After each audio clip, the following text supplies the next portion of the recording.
अळूचं फतफत किंवा अळूची गरगट्टी या भाजीला अशी 2 ते 3 नावं आहे। माझ्या पद्धतीने साध्या सोप्या अळूची पातळ भाजीची रेसिपी मी आज तुमच्यासोबत शेअर करणार आहे। तर तुम्ही सुद्धा ही रेसिपी नक्की करून बघा। रेसिपी अगदी साधी सोपी आणि चवीला खूप भारी लागते। रेसिपी शिकायची तर व्हिडिओ शेवटपर्यंत बघा आणि आवडल्यास लाईक आणि सबस्क्राईब नक्की करा।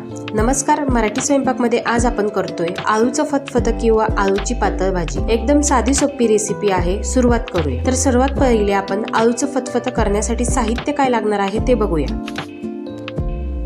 तर या ठिकाणी आळूची पानं मी 7 ते 8 घेतलेली आहे। त्याचबरोबर 2 टेबलस्पून हरभऱ्याची डाळ घेतली, पाव कप शेंगदाणे घ्यायचे, 2 चमचे बेसन घ्यायचे। शेंगदाणा आणि हरभऱ्याची डाळ 20 ते 25 मिनिट भिजवून घेतलेली आहे। आता फोडणीसाठी आपल्याला लागणार आहे अर्धा चमचा मोहरी, अर्धा चमचा जिरे, पाव चमचा हिंग, अर्धा चमचा हळद, 1 चमचा मिरची पावडर, 2 चमचे गोडा मसाला, थोडीशी हिरवी मिरची अशी उभी चिरून घेतली आहे, चवीनुसार मीठ, 1 चमचा गूळ, 2 ते 3 चमचे चिंचेचा कोळ आणि थोडीशी कढीपत्ता।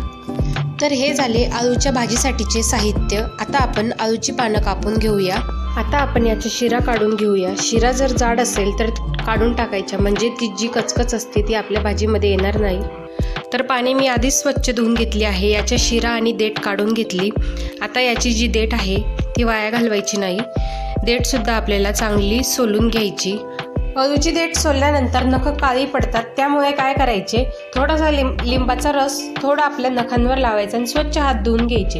यामुळे जी नख काळी पडतात ती स्वच्छ निघून जातात। तर अशाच पद्धतीने सर्व देठे आपण सोलून घेऊया।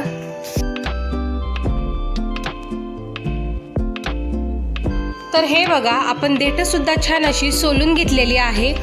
याचे आपण बारीक असे तुकडे करून घेऊ। ज्या पद्धतीने आपण बारीक कांदा कापतो त्या पद्धतीने आपल्याला हे देठांचे बारीक असे तुकडे करून घ्यायचे आहे।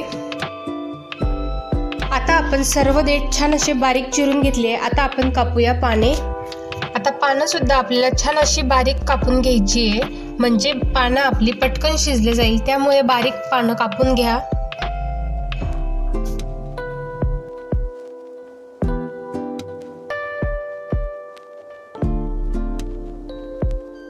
तर हे बघा, आपण पानं आणि देठ छान अशी बारीक चिरून घेतलेली आहे।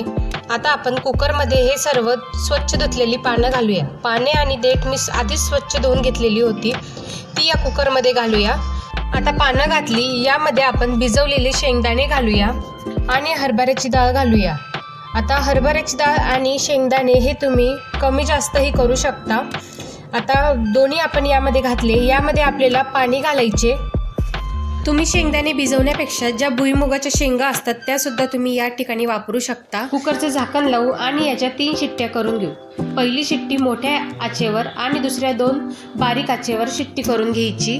तर साधारण मी या ठिकाणी 3 शिट्ट्या घेतल्यात। भाजी बघूया, छान अशी मऊसूत शिजलेली आहे। शेंगदाणे आणि हरभऱ्याची डाळ सुद्धा छान अशी मऊसूत शिजलेली आहे। आता आपल्याला काय करायचे, एक बाउल घ्यायचा, त्याच्यावर असे वरचे जे भाजीचे पाणी आहे ते आपल्याला अशा पद्धतीने काढून घ्यायचे। आता आपल्याला हे वरचे पाणी का काढून घ्यायचे हे तुम्हाला कळेलच, त्यासाठी व्हिडिओ पूर्ण बघा।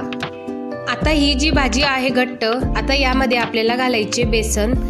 बेसन 2 चमचे घातलं। याऐवजी तुम्ही बाजरीचं पीठ सुद्धा घालू शकता किंवा ज्वारीचं पीठ सुद्धा यामध्ये वापरू शकता। आता याला थोडंसं घोटून घ्यायचं। बेसनातल्या गुठळ्या संपूर्ण मोडून घ्यायच्या आणि भाजी थोडीशी हटून घ्यायची, खूप जास्त हटून घ्यायची नाही। तर इथं आपण 6 ते 7च पानं घेतली, ते साधारण 3 लोकांसाठी पुरेसे आहे। तर हे बघा, भाजी मस्त मऊ शिजली, छान अशी हटल्या गेलेली आहे, छान अशी एकसंध झाली आहे। आता आपण जे बाजूला पाणी काढलेले होते भाजीचे ते पुन्हा यामध्ये घालूया आणि छान मिक्स करून घेऊया। पाणी बाजूला का काढले, बेसनात गुठळ्या होऊ नये किंवा बेसन छान हटल्या जावा, एकजीव व्हावा, त्यासाठी पाणी आपण बाजूला काढून घेतले, मगच भाजी घोटून घेतली। आता आपण भाजी छान अशी फेटून घेतलेली आहे। आता आपण फोडणी तयार करूया। आता फोडणी करण्यासाठी कढईमध्ये 3 चमचे तेल घ्यायचं। तेल सुद्धा आपल्याला छान असे तापवून घ्यायचे आहे। आता तेल छान तापलेलं आहे, यामध्ये घालूया मोहरी। मोहरी सुद्धा आपल्याला छान अशी तडतडून द्यायची। आता आता मोहरी छान तडतडली की मग जिरे घालायचे. जिरे सुद्धा छान असे तडतडले की मग आपल्याला कढीपत्ता घालायचा. आता कढीपत्ता, जिरे, मोहरी छान तडतडल्यावर त्यामध्ये गॅस बंद करायचा आहे, कारण तेल खूप तापलेलं आहे. आता यामध्ये थोडीशी हिरवी मिरची अशी उभी चिरून घेतली आहे, ती टाकूया. छान अशी परतवून घेऊया. आता परतल्यावर यामध्ये हिंग घालायचा, हळद घालूया, त्यानंतर मिरची पावडर घालूया. अर्धी मिरची पावडर मी फोडणीत घालते. नंतर गोडा मसाला सुद्धा आपल्याला अर्धा घालायचा, अर्धा वरण घालायचा आहे. आता हे मसाले छान परतवून घ्यायचे. आता मसाले आपल्याला छान असे परतल्यानंतर यामध्ये आपण जी तयार केलेली अळूची भाजी होती ती आपल्याला यामध्ये घालायची आहे. आता भाजी घातली की यावर लगेच आपल्याला झाकण ठेवायचे, म्हणजे जी भाजीची जी फोडणी असती ती त्या अळूच्या भाजीमध्येच मुरल्या जाती.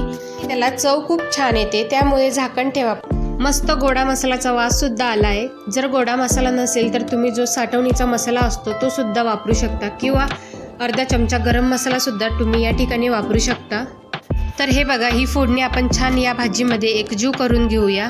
तुम्हाला ज्या पद्धतीने पाण्याचे प्रमाण कमी जास्तही करू शकता, घट्ट पातळ त्यानुसार तुम्ही पाण्याचे प्रमाण कमी जास्त करू शकता. आता पाणी घातले, याला पुन्हा छान मिक्स करून घ्यायचे.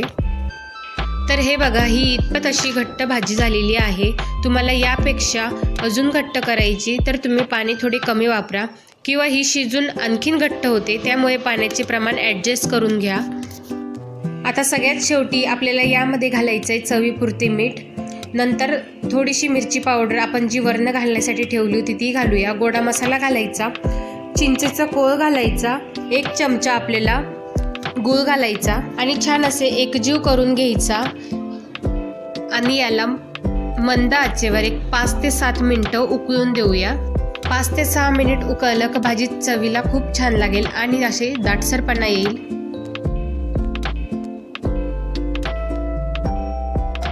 तर 5 ते 7 मिनिटानंतर बघा, भाजी छान अशी खतखत उकळल्या जाते. छान अशी दाटसरपणा सुद्धा या भाजीला आलेला आहे. यामुळेच या भाजीला कदाचित अळूचं फतफतं असं नाव पडलं असेल, पण खरंच सांगते, हे अळूचं फतफतं चवीला खूप छान लागतं. तर या ठिकाणी आपलं अळूचं फतफतं किंवा अळूची पातळ भाजी या ठिकाणी तयार झालेली आहे. छान अशी दाटसर सुद्धा झालेली आहे, एक संदपणा आलेला आहे. याच्यातले शेंगदाणे सुद्धा छान असे शिजले गेलेले आहेत. आता आपण ही अळूचं फतफतं सर्व करूया. ही भाजी तुम्ही भातासोबत किंवा भाकरीसोबत खूप छान लागते.